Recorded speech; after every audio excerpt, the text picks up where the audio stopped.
Welcome to C S C 241 object oriented programming. और आज lecture number 9 का second part है कि जावा में वेरिएबल्स क्या चीज़ होती है। तो वेरिएबल्स हम नॉर्मली भी प्रोग्रामिंग में काफ़ी ज़्यादा पढ़ते हुए आए हैं। तो आज जस्ट एक मैंने रिव्यू करवाना है आपको कि ये वेरिएबल्स क्या क्या हैं और इनके यूज़ के हिसाब से इनको कौन किस जगह पे कौन सा नाम दिया जाता है।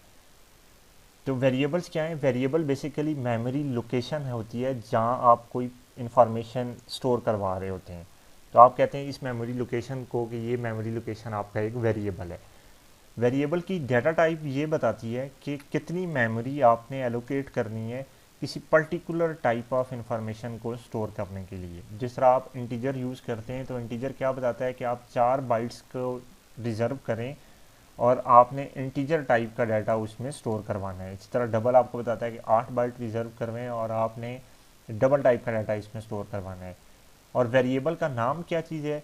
जो जिस मेमोरी लोकेशन के ऊपर आपका डाटा स्टोर हो रहा होता है उस मेमोरी लोकेशन को याद रखना आपके लिए एज अ ह्यूमन मुश्किल काम है।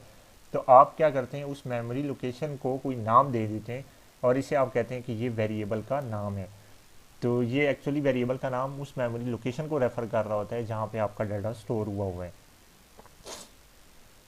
वेरिएबल की डाटा टाइप्स कितनी टाइप्स की हैं? तो वेरिएबल की डाटा टाइप ये स्पेसिफाई करती है कि कितनी मेमोरी चाहिए और किस टाइप के डाटा को स्टोर करने के लिए चाहिए। तो ये मेनली 2 टाइप्स की हैं, प्रिमिटिव डाटा टाइप्स होती हैं और रेफरेंस डाटा टाइप्स होती हैं। प्रिमिटिव डाटा टाइप्स आपकी सिंगल इन्फॉर्मेशन को स्टोर करने के लिए होती हैं। वो आपकी स्पेसिफिक साइज और टाइप की जो सिंगल इन्फॉर्मेशन है वो एक टाइम पे प्रिमिटिव डाटा टाइप के वेरिएबल स्टोर कर सकते हैं। टोटल आपकी 8 प्रिमिटिव डाटा टाइप्स हैं जावा में। उनके नाम क्या हैं? बुलियन है, बाइट है, कैरेक्टर है, चार है, शॉर्ट है, इंटीजर है, लॉन्ग है, फ्लोट है और डबल है। जबकि रेफरेंस डाटा टाइप क्या होती है? रेफरेंस डाटा टाइप्स के अंदर आप मेमोरी का एड्रेस स्टोर करते हैं, उस लोकेशन का एड्रेस जहाँ पे आपका कोई ऑब्जेक्ट क्रिएट हुआ है। आपको ये पता होना चाहिए कि आपके ऑब्जेक्ट हमेशा हीप मेमोरी के अंदर बनते हैं, जबकि आप वेरिएबल्स हमेशा स्टैक मेमोरी के अंदर बना रहे होते हैं।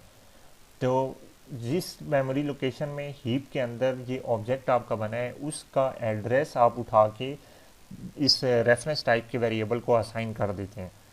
और कोई लिमिट नहीं है रेफरेंस डाटा टाइप्स की, आप जितनी मर्जी चाहें आप रेफरेंस डाटा टाइप्स बना सकते हैं। इसकी कोई लिमिट नहीं है। और आपकी जितनी भी क्लासेस आप बनाते हैं ये तमाम की तमाम आपकी एक रेफरेंस डाटा टाइप के तौर पे काम कर रही होती हैं। और सबसे commonly use reference data type string है कि स्ट्रिंग जब आप यूज़ करते हैं तो वो एक रेफरेंस डाटा टाइप है। उसके अलावा मैथ है और उसके अलावा भी बहुत सी क्लासेस हैं। सिंटैक्स क्या है वेरिएबल को डिक्लेयर करने का? कि आप क्या करते हैं, हमेशा डाटा टाइप लिखते हैं और उसके बाद वेरिएबल का नाम लिखते हैं। जैसे कि आपने इंट लिख दिया, उसके बाद वेरिएबल का नाम लिख दिया, उसके बाद आपने एक और वेरिएबल डिक्लेयर किया, उसमें डाटा टाइप डबल बता दी, वेरिएबल का नाम बता दिया। जो प्रिमिटिव टाइप का वेरिएबल है उसको डिक्लेयर और इनिशियलाइज कैसे करवाया जाता है? जिस तरह ये देखें, आपने यहाँ पे एक वेरिएबल डिक्लेयर किया तो ये एक्चुअली क्या होगा, मेमोरी के अंदर 4 बाइट्स रिजर्व हो जाएंगी और उसका नाम आपने कह दिया है कि ये जो मेमोरी लोकेशन है इसका नाम क्या है, एज। ठीक है। अब आपने जिस टाइम पे इसको कोई वैल्यू असाइन की तो इस वैल्यू की बाइनरी जो भी बनेगी 1001 या जो भी बनती है, ये बाइनरी इस मेमोरी लोकेशन पे स्टोर हो जाएगी। तो आप कहते हैं कि आपने ये डाटा असाइन कर दिया इसको। जबकि रेफरेंस टाइप वेरिएबल्स को करने के लिए भी आप सेम काम करते हैं कि आप कोई डाटा टाइप बताते हैं और उसके बाद उसको बताते हैं कि भी उसका नाम क्या है। तो आप क्या करते हैं एक्चुअली कि स्टैक ही मेमोरी के अंदर एक स्पेस रिजर्व कर देते हैं और उसका नाम आपने रख दिया नेम। अब ये स्पेस कितनी होगी? आपको प्रिमिटिव वाले केस में तो पता था कि भाई ये स्पेस कितनी है। अगर इंटीजर है तो मैंने 4 बाइट रिजर्व किए हैं, अगर डबल है तो मैंने 8 बाइट रिजर्व किए हैं। इसी तरह और भी अगर कोई करेक्टर है तो 16 बाइट किए हैं, शॉर्ट है तो 16 बिट किए हैं करेक्टर के लिए, और शॉर्ट के लिए भी 16 बिट किए हैं यानी 2 बाइट किए हैं। तो ये चीज़ प्रिमिटिव के लिए तो पता है। रेफरेंस के लिए ये कितनी स्पेस होती है, एक मेमोरी एड्रेस को स्टोर करने के लिए जितनी स्पेस चाहिए ये उतनी ही होती है। अगर आपका 64 बिट का सिस्टम है तो ये 8 बाइट चाहिए होंगे इसको एक एड्रेस को स्टोर करने के लिए। अगर 32 बिट सिस्टम है आपका तो इसको 4 बाइट्स चाहिए इस चीज़ को स्टोर करने के लिए। तो रेफरेंस टाइप डाटा के लिए आप हमेशा ये काम करते हैं।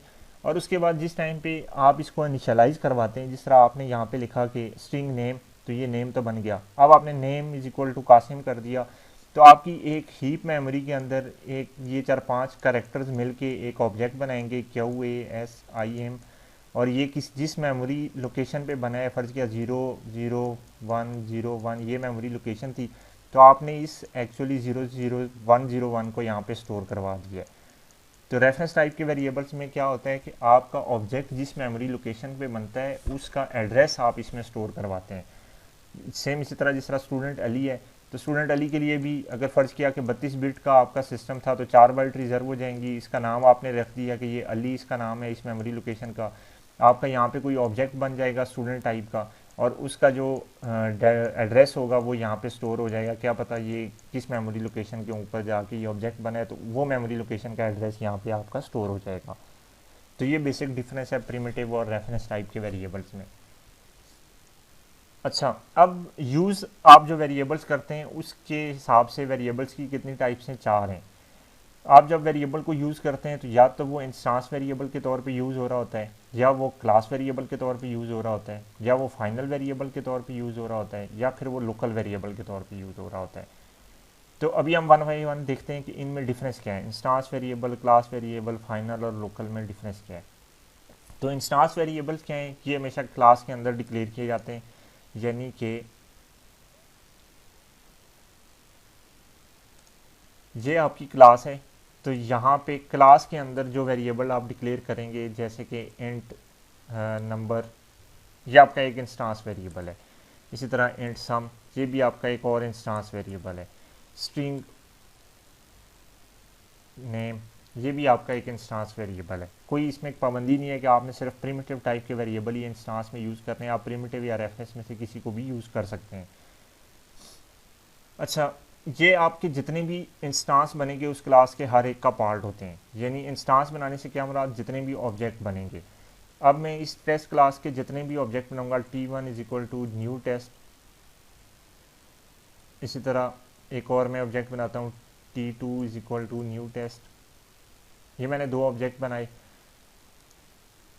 अब T1 के अंदर क्या क्या है, मैं जैसे ही T1 डॉट करूंगा ये आपके सामने आ जाएगा कि इसके अंदर नेम भी है, नंबर भी है और सम भी है। ये जो तीनों मैंने डिक्लेयर किए थे ये तीनों हैं। अब सेम इसी तरह अगर मैं T2 करूंगा, T2 डॉट करूंगा, तो ये उसके अंदर भी है, नेम भी है, सम भी है, नंबर भी है, ये तीनों वेरिएबल्स उसमें भी हैं। यानी कि ये जितने भी इंस्टांसेस बनेंगे हर एक के अंदर अपना अपना इनका डाटा होगा। T2 का जो नेम है उसमें जो डाटा होगा और T1 के नेम में जो डाटा होगा, ये 2 डिफरेंट जगहों पे स्टोर हुए हुए होंगे और ये अपना अपना इनका डाटा होगा। ऐसे नहीं होगा कि आप T1 डॉट नेम करके उसमें कोई वैल्यू स्टोर कराएं और T2 डॉट नेम करें तो वो पहले वाली वैल्यू ओवरराइट हो जाए, ऐसा कुछ भी नहीं होता।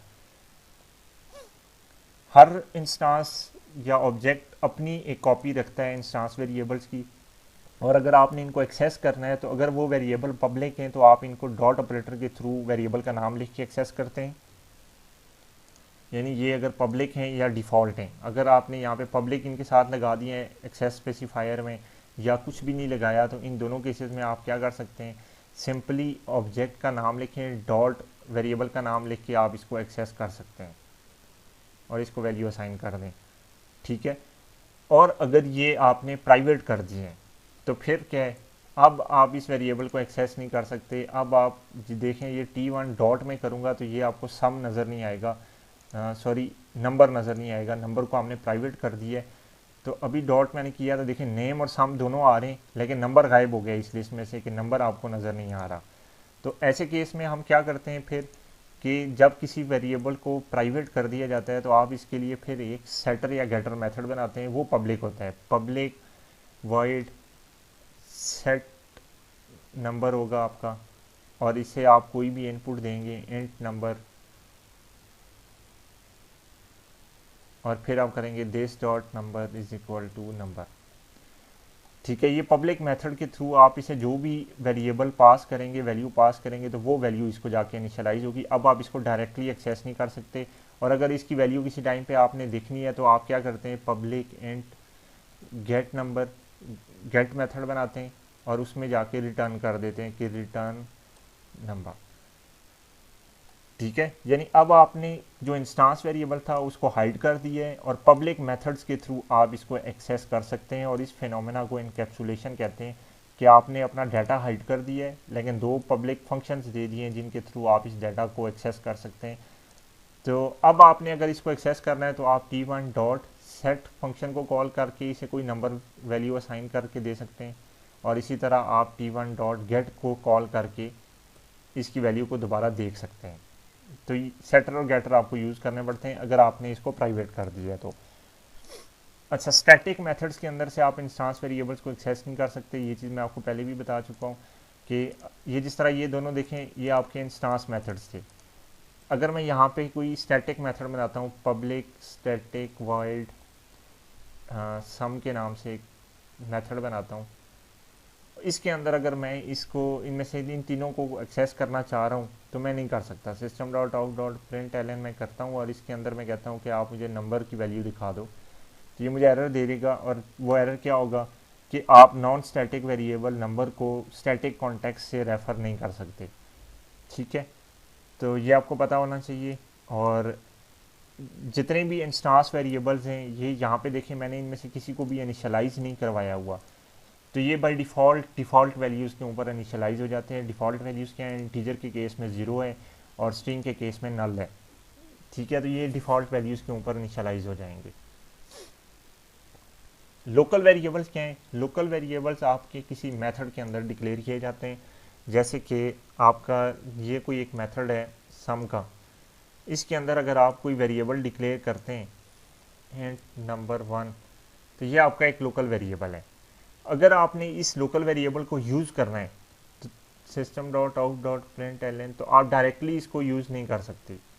ये देखिए ये मुझे एरर दे रहा है। एरर क्या है कि मैंने इसको इनिशियलाइज़ नहीं किया। तो लोकल वेरिएबल्स जब भी डिक्लेयर होते हैं उन्हें इनिशियलाइज़ करना पड़ता है या उसको यूज़ करने से पहले उसको इनिशियलाइज़ करना पड़ता है। अगर आपने लोकल वेरिएबल को डिक्लेयर किया और यूज़ से पहले इनिशियलाइज़ नहीं किया तो आपको एरर मिलेगा। ठीक है, तो इनको इनिशियलाइज़ करना ज़रूरी होता है और इनका स्कोप मेथड की बॉडी के अंदर है। बस ये यहाँ से इसका स्कोप शुरू हुआ, ये बॉडी जहाँ पे ख़त्म हो गई वहाँ पे इस नंबर 1 का स्कोप ख़त्म हो गया। ठीक हो गया। अगर आपके पास किसी मेथड के अंदर लोकल वेरिएबल का नाम और इंस्टांस वेरिएबल का नाम दोनों सेम है तो आप इसमें डिफ्रेंशिएट कैसे करेंगे? देखें यहाँ पे आपके पास नंबर है, ये लोकल के अंदर भी आपने एक नंबर डिक्लेयर कर दिया है। अब आपको क्या पता कि ये जो नंबर है आपने एक्चुअल में ये 0 इसको असाइन कर दिया है या ये अलग से एक वेरिएबल आपने बना के 0 इसको असाइन किया है। और यहाँ पे अगर आप प्रिंट करवाना चाह रहे हैं, आप चाह रहे हैं कि ये नंबर ये वाला प्रिंट हो तो क्या करना पड़ेगा, और आप चाह रहे हैं कि ये वाला नंबर यहाँ पे प्रिंट हो तो क्या करें, क्योंकि दोनों का नाम सेम है। तो डिफ्रेंशिएशन कैसे होगी? नॉर्मली जो नाम लिखेंगे लोकल वेरिएबल के अंदर आप उसको यूज़ कर सकते हैं, वो इंस्टांस वेरिएबल को मास्क कर लेते हैं। यानी इस एरिया के अंदर आपने अगर वेरिएबल सेम नाम का डिक्लेयर कर दिया है तो जो लोकल वेरिएबल है वो सुपरसीड करेगा। लेकिन अगर आपकी रिक्वायरमेंट है कि आप यहाँ पे इंस्टांस वेरिएबल को भी यूज़ करना चाह रहे हैं सेम नाम वाले के, तो आपको फिर दिस का कीवर्ड यूज़ करना पड़ता है। जब आप दिस का कीवर्ड किसी वेरिएबल के साथ लगा देते हैं तो इसका मतलब है कि ये आप बात कर रहे हैं इंस्टांस वेरिएबल्स की, लोकल वेरिएबल की बात नहीं कर रहे। ठीक है। अच्छा, उसके बाद आ जाते हैं फाइनल वेरिएबल। अब वेरिएबल का मकसद यही होता है कि आप इसको किसी भी टाइम पे कोई नई वैल्यू असाइन कर सकते हैं। जिस तरह के आपने यहाँ पे t1 को 25 दे दिया, आपने इसकी वैल्यू को असाइन कर दिया।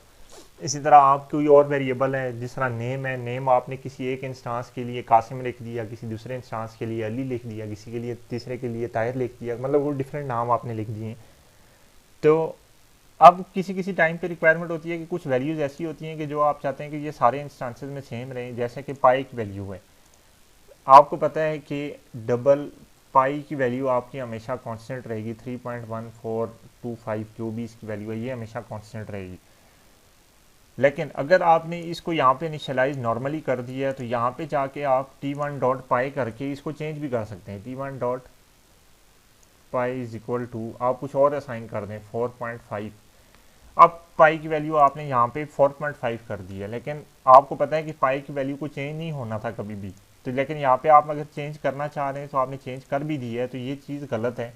आप चाहते हैं कि इसकी वैल्यू को कांस्टेंट रहे और ये जो वेरिएबल है इसकी वैल्यू को कोई भी चेंज ना कर सके, तो फिर आप क्या करते हैं, इसके साथ एक कीवर्ड यूज़ करते हैं फाइनल का।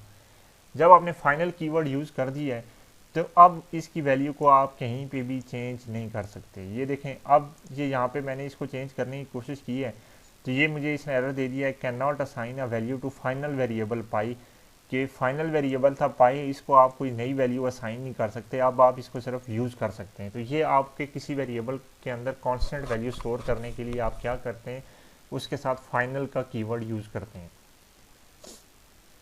तो होपफुली ये फाइनल वेरिएबल्स की भी आपको समझ आ गई होगी। फिर लास्ट हमारे पास आते हैं क्लास वेरिएबल या स्टैटिक वेरिएबल, कि ये कौन से होते हैं। अब देखें, ये जितने भी थे ये इंस्टांस थे, ये जितने भी वेरिएबल थे, ये जितने भी ऑब्जेक्ट बनेंगे, हर एक के अंदर ये अपनी अपनी कॉपी मेंटेन करेंगे और ये उनके दरमियान रहेंगे, मतलब हर ऑब्जेक्ट अपने लिए अलग से एक स्पेस रिजर्व करेगा। अगर हम टोटल स्पेस को काउंट करें कि इस ऑब्जेक्ट की कितनी स्पेस होगी, तो 4 बाइट इसके लिए, 8 बाइट इसके लिए 12 हो गए, 4 बाइट इसके लिए 16 हो गए, और लेट्स से कि इसके अंदर भी 4 बाइट का डाटा ही आप यूज़ कर रहे हैं, तो 16 और 4 कितने हो गए, 20 बाइट आपका हर एक ऑब्जेक्ट रिजर्व करेगा। अब अगर ये आप चाह रहे हैं कि ये जो नाम है इसके अंदर आप कंपनी का नेम लिखना चाह रहे हैं, जिस तरह के आप लिख लें कॉमसेट्स, क्या आपको पता है कि ये जितने भी ऑब्जेक्ट्स हैं ये सेम कंपनी के हैं या सेम कंपनी के लिए काम कर रहे हैं। तो अब अगर ये 4 बाइट ले रहा है स्टोर करने के लिए, तो ये आपके जितने भी ऑब्जेक्ट्स बनेंगे उसके अंदर ये 20-20 बाइट्स रिजर्व होते रहेंगे। लेकिन हमें ये चीज़ पता है कि ये चीज़ हर एक वेरिएबल की डिफरेंट हो सकती है, ये आपकी सारे वेरिएबल्स के लिए सेम है, आप इसको भी जो है ना सारे वेरिएबल्स के दरमियान शेयर करवा सकते हैं, ये डिफरेंट हो सकती है, ये भी सारों के शेयर है सेम है। तो आप बजाय इसके कि ये हर दफ़ा एक नया वेरिएबल बन के और उसको उतनी स्पेस एलोकेट हो, यहाँ पे भी एक नया वेरिएबल बने 8 बाइट का, तो आप क्या करते हैं कि इनको शेयर कर देते हैं और उसके लिए आप स्टैटिक का कीवर्ड यूज़ करते हैं कि आप किसी भी वेरिएबल को स्टैटिक कर दें। जब आप स्टैटिक कर देते हैं किसी वेरिएबल को, तो क्या होता है कि बजाय इसके कि हर एक ऑब्जेक्ट के लिए उसकी अलग कॉपी बने, ये एक ही दफ़ा आपके मेमोरी में स्टोर होंगे और ये तमाम ऑब्जेक्ट्स के लिए अवेलेबल होंगे, उनका पार्ट समझा जाएगा और उनके साथ शेयर होंगे। ये मतलब हर ऑब्जेक्ट को सेपरेटली इनकी कॉपी बनाने की ज़रूरत नहीं है। तो इस केस में देखें कि आपके अब एक ऑब्जेक्ट को स्टोर होने के लिए कितनी स्पेस चाहिए, 4 बाइट इसके लिए 8 बाइट चाहिए, जबकि 12 बाइट आपने शेयर कर दिए हैं। अब ये 12 बाइट एक जगह पे आपने लिखे और उसके बाद सारे ऑब्जेक्ट्स आपने उनके दरमियान शेयर कर दिए, तो अब आपकी मेमोरी की स्पेस जो है ना हर एक ऑब्जेक्ट के लिए 12 बाइट आपने सेव करवाना शुरू कर दिए हैं, क्योंकि इन्होंने तो एक ही दफ़ा आपने 12 बाइट्स लिए हैं और उसके बाद अब दोबारा इन्हें मेमोरी आपको एलोकेट करने की ज़रूरत नहीं पड़ती। तो ऐसे वेरिएबल्स को स्टैटिक वेरिएबल्स कहते हैं या क्लास वेरिएबल्स कहते हैं। और इनको एक्सेस करने का तरीका क्या है कि आप क्लास के रेफरेंस से इनको यूज़ करते हैं। जैसे टेस्ट डॉट, आप ये देखें आपके पास पाई की वैल्यू आ गई कि ये टेस्ट डॉट पाई है, ठीक है, आप इनको क्लास के रेफरेंस से यूज़ कर सकते हैं। Sometimes it is desirable to define one variable in the class that will be shared among all the objects of the class। कई दफ़ा इस तरह की रिक्वायरमेंट्स भी आपकी होती हैं कि आप एक वेरिएबल बनाएं और उसको सारों के दरमियान शेयर कर दें। तो इसका फ़ायदा क्या है कि आपकी मेमोरी जो है ना वो बच जाती है। अगर आप ऐसा नहीं करेंगे तो हर एक ऑब्जेक्ट अपने हिस्से की अलग से कॉपी बना के रखेगा उस वेरिएबल की। तो जब कॉपी बनेगी तो वो जितने ओरिजिनल बाइट्स उसके थे उतने बाइट्स आपको मज़ीद एलोकेट करने पड़ते हैं हर ऑब्जेक्ट के लिए। तो ऐसे वेरिएबल्स को आप स्टैटिक वेरिएबल्स कहते हैं या क्लास वेरिएबल्स कहते हैं। और ये जो क्लास वेरिएबल्स हैं ये आपके स्टैटिक मेथड्स के अंदर यूज़ होते हैं, और इनको यूज़ करने का उसके अलावा तरीका क्या है कि आप इसको क्लास के नेम के साथ यूज़ कर सकते हैं। किसी वेरिएबल को स्टैटिक बनाने के लिए स्टैटिक का कीवर्ड यूज़ होता है जब आप उसको डिक्लेयर कर रहे हैं। अब और उसके बाद उसको जो भी आपने वैल्यू देनी है वो आपकी उसको असाइन हो जाती है। जिस तरह की इस एग्जांपल के अंदर जो कंपनी नेम है वो आपका स्टैटिक है, मतलब जितने भी ऑब्जेक्ट्स हैं बनेंगे इस क्लास के जिसमें आप कंपनी नेम आपने लिखा हुआ है उनकी कंपनी नेम उन सब में अवेलेबल होगा, लेकिन ये एक जगह पे बना हुआ होगा और ये सारों के दरमियान शेयर्ड हो। ये मतलब सेपरेट कॉपी हर एक ऑब्जेक्ट इसके लिए नहीं बनाएगा। तो आई होप कि ये वेरिएबल्स आपको सारे समझ आ गए होंगे। Thank you.